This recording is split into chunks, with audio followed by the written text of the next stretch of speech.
जय श्री कृष्णा। दोस्तों, हम लोग पढ़ रहे हैं अष्टावक्र गीता। अब तक ऋषि अष्टावक्र ने राजा जनक से कहा था कि हे विभो, तू शरीर नहीं है, व्यापक आत्मा है। धर्म और अधर्म, सुख और दुख मन के हैं, तेरे लिए नहीं है। तू ना तो करता है और ना ही भोगता, तो सदा मुक्त ही है। अष्टावक्र जी कहते हैं कि अहंकार के कारण ही मनुष्य अपने आप को कर्ता और भोक्ता मान बैठा है। यह अहंकार ही व्यक्ति की सबसे बड़ी भ्रांति होती है। तो चैतन्य आत्मा है जो न करता है न भोगता। अपने को कर्ता और भोक्ता मानने के कारण तू सुख दुख का अनुभव कर रहा है।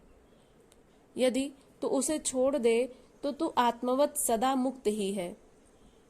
अब आगे ऋषि अष्टावक्र राजा जनक से कहते हैं, एको दृष्टासि सर्वस्य मुक्त प्रायोसि सर्वदा अयमेव हि ते बंधो दृष्टारम पश्यसि तरम। अर्थात ऋषि अष्टावक्र कहते हैं कि तू ही सबका दृष्टा है और सदा मुक्त है।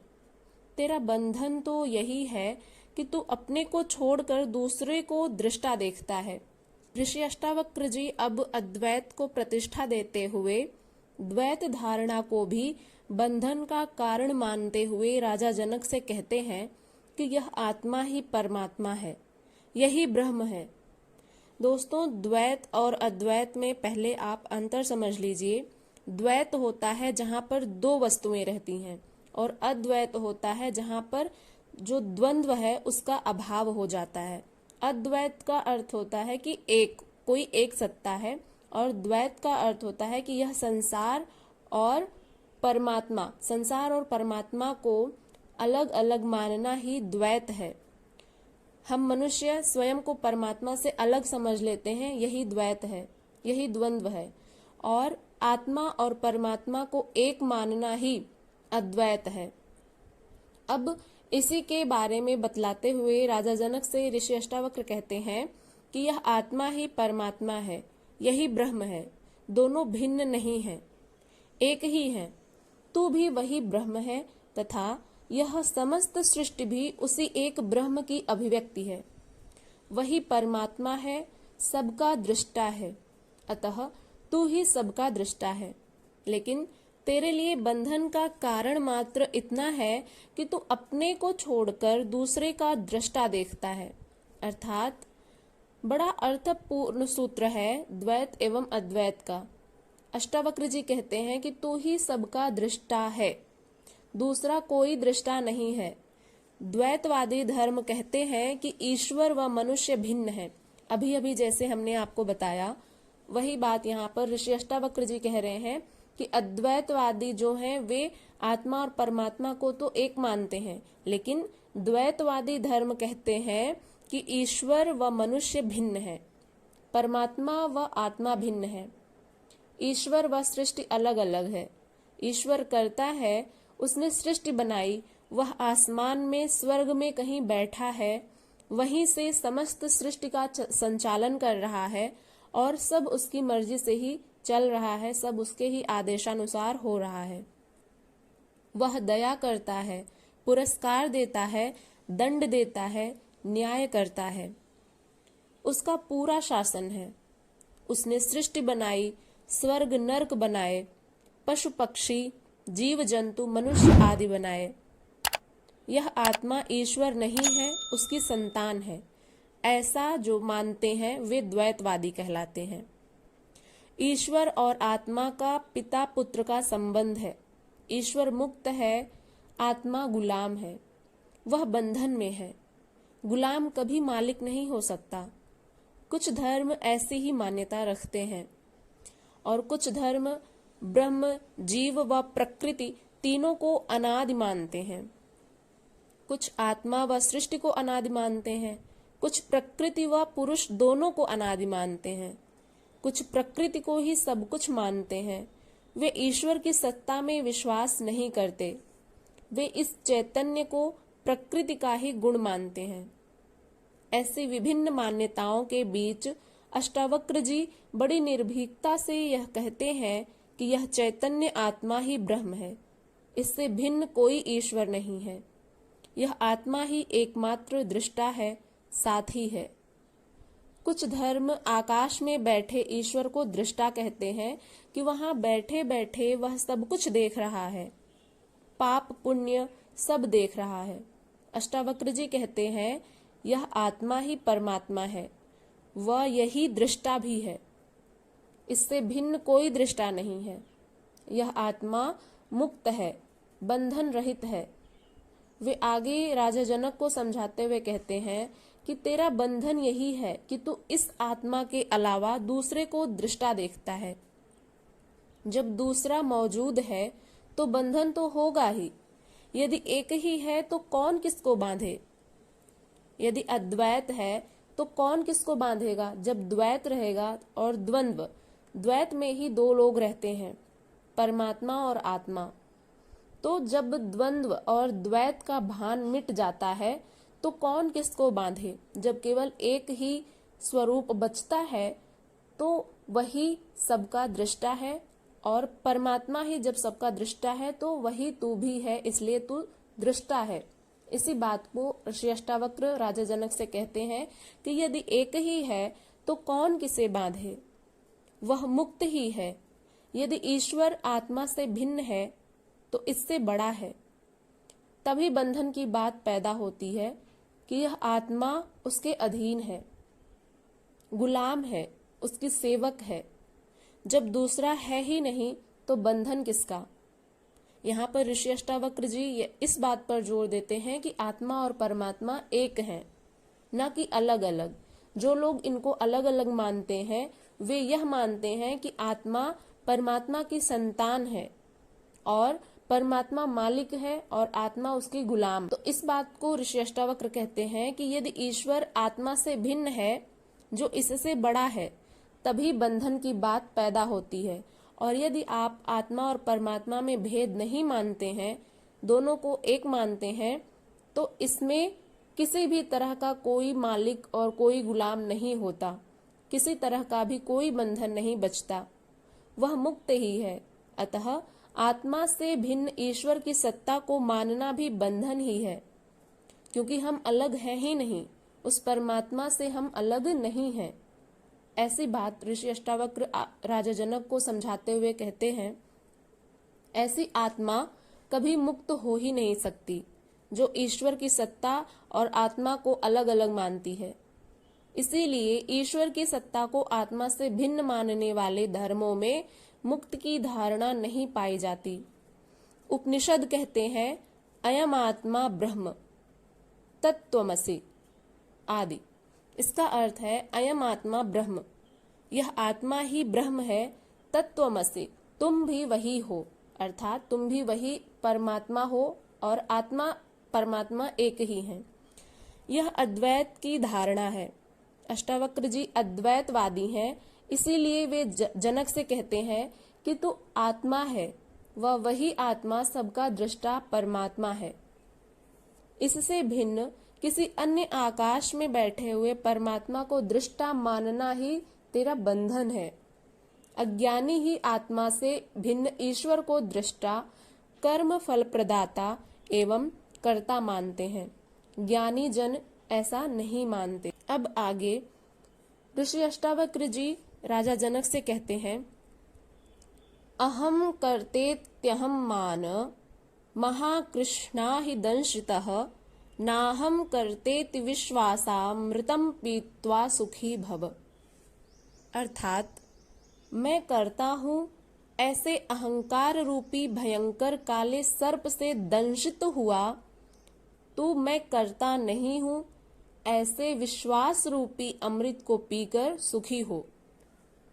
ऋषि अष्टावक्र जी कहते हैं कि अहंकार को ही दुखों का कारण मानते हुए तो इस अहंकार रूपी भयंकर काले सर्प के दंश से दंशित हुआ है, इसीलिए अपने को कर्ता मानता है। यह मैं हूं की भावना ही तुझे उस ब्रह्म अथवा चेतना से अलग करती है। जब तक तेरे में अहंकार है तो अपने आप को उस आत्मा से भिन्न मानता रहेगा। यही भिन्नता सभी दुखों का कारण है। इसीलिए तू मैं भिन्न हूँ, मैं करता हूँ, इस अहंकार को छोड़कर मैं करता नहीं हूँ, करता वही ईश्वर है, मैं निमित्त मात्र हूँ, ऐसे विश्वास रूपी अमृत को पीकर सुखी हो। दोस्तों, इस श्लोक में जो अहंकार शब्द आया है, इसको समझना अत्यंत आवश्यक है। हम सब जानते हैं कि इस समस्त सृष्टि की उत्पत्ति एक ही ब्रह्म से हुई है। एक ही चेतना विभिन्न रूपों में अभिव्यक्त हुई है। शरीरगत चेतना आत्मा तथा समष्टिगत चेतना ही ब्रह्म है। यहाँ पर आप समष्टिगत चेतना और व्यष्टिगत चेतना क्या होती है, इसमें आप अंतर समझिए। समष्टिगत चेतना वह होती है जो समूह होती है, उसको समष्टि कहते हैं, और व्यष्टि उसका एक अंश होता है। जैसे कई वृक्षों का जो बाग होती है वह समष्टिगत चेतना कह सकते हैं, और उसमें जो एक वृक्ष होता है वह व्यष्टिगत चेतना होती है। तो इस प्रकार से जो ब्रह्म और आत्मा के बीच जो संबंध है, इसमें ब्रह्म समष्टिगत चेतना है और व्यष्टिगत चेतना है आत्मा। आरंभ में इस ब्रह्म में कामना का स्फुरण हुआ, एको हम बहुश्याम, मैं एक हूँ अनेक हो जाऊं। इसी स्फुरणा से सुप्त शक्ति का जागरण हुआ। वह शक्ति आगे विभिन्न रूपों का निर्माण करती रही। इन विभिन्न रूपों में व्याप्त चेतना को उस परम चेतना से पृथकत्व का अनुभव हुआ, जिससे मैं भाव उत्पन्न हुआ। यह मैं भाव ही स्वचेतना के उस विराट चेतना से पृथकत्व का कारण बना। इसी अहंकार से स्वचेतना उस विराट चेतना से भिन्न प्रतीत होने लगी। इस भिन्नता प्रतीति का मूल कारण है मनुष्य की बुद्धि। यह बुद्धि ही इस भिन्नता की प्रतीति का कारण बन गई। समस्त सृष्टि के आरंभ की प्रक्रिया इसी अहंकार से होती है। बाइबिल में शैतान को ईश्वर के समान ही शक्तिशाली माना गया है। दोनों की सत्ता को स्वतंत्र रूप से स्वीकार किया गया है। वहीं भारतीय दर्शन इस शैतान को अहंकार कहता है, किंतु इसकी स्वतंत्र सत्ता नहीं मानता। इसकी उत्पत्ति अज्ञान से मानता है, जिससे वह कहता है कि अज्ञान ही मूल पाप है। अज्ञान से हुई यह प्रतीति आत्मज्ञान से ही मिट सकती है। जब आत्मा का बोध हो गया, उसका ज्ञान हो गया, तो भ्रांति मिट जाती है एवं मनुष्य अपने वास्तविक स्वरूप को पहचान लेता है। तभी वह शांत एवं सुखी हो सकता है। अतः अष्टावक्र जी कहते हैं कि मैं करता हूँ, ऐसे अहंकार रूपी भयंकर काले सर्प से दंशित हुआ तू मैं करता नहीं हूँ, ऐसे विश्वास रूपी अमृत को पीकर सुखी हो। यह मैं अथवा अहंकार अत्यंत भिखमंगा है। इसे चाहे कितना ही भरो, यह खाली ही रहता है। अहंकार कभी भी नहीं भरता। इस दुनिया का सारा खेल अहंकार का ही है। वह अपने को कुछ दिखाना चाहता है। मनुष्य की आवश्यकताएं बहुत कम हैं, जिन्हें आसानी से पूरा किया जा सकता है, किंतु उसके अधिकांश कार्य अहंकार तृप्ति के लिए ही होते हैं। यह आदमी का अहंकार ही है कि वह अपने को सभी पशुओं से श्रेष्ठ समझता है। इस अहंकार ने ही पृथ्वी को समस्त ब्रह्मांड का केंद्र माना, अपने को देवताओं की संतान माना। हमारा देश महान, हमारा धर्म महान, हमारी जाति महान है, मैं महान आदि सब अहंकार की ही घोषणाएं हैं। यह अहंकार एक भयंकर रोग है जो जीवन में सिखाया जा रहा है।